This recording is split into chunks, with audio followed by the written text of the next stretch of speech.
What we're looking at right here, this is our project status dashboard. And, this really helps all of our clients streamline all their projects by giving them a bird's eye view of where their jobs are at, throughout a certain workflow, throughout a certain process, so on and so forth. Now, the workflow in Albi lives up top here, right?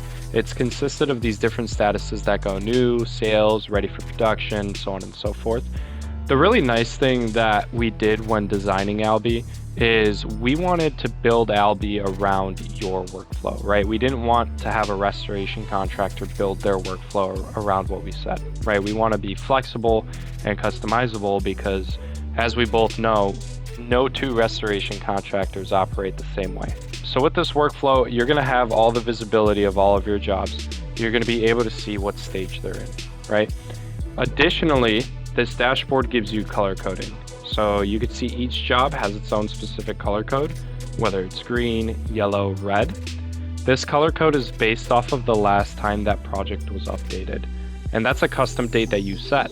Think about, your day-to-day and following up with customers, right? On most jobs, you want to be able to follow up with customers every single 3 days. So with Albi, we can have the jobs stay green for 3 days. We can have them automatically switch to yellow after a week. And then after 2 weeks, they can switch to red. The reason why our clients love this is because when you open up this dashboard, every single Monday, right at the beginning of the week, you could see here, for example, all the jobs that are completed, but not invoiced, and they're red, meaning what? We haven't talked to them in X amount of time. So it'll allow you to have the visibility into what your business is doing well and where you're following up correctly, and then what's slipping through the cracks, right, to prevent an unhappy customer or to prevent lost documentation, so on and so forth.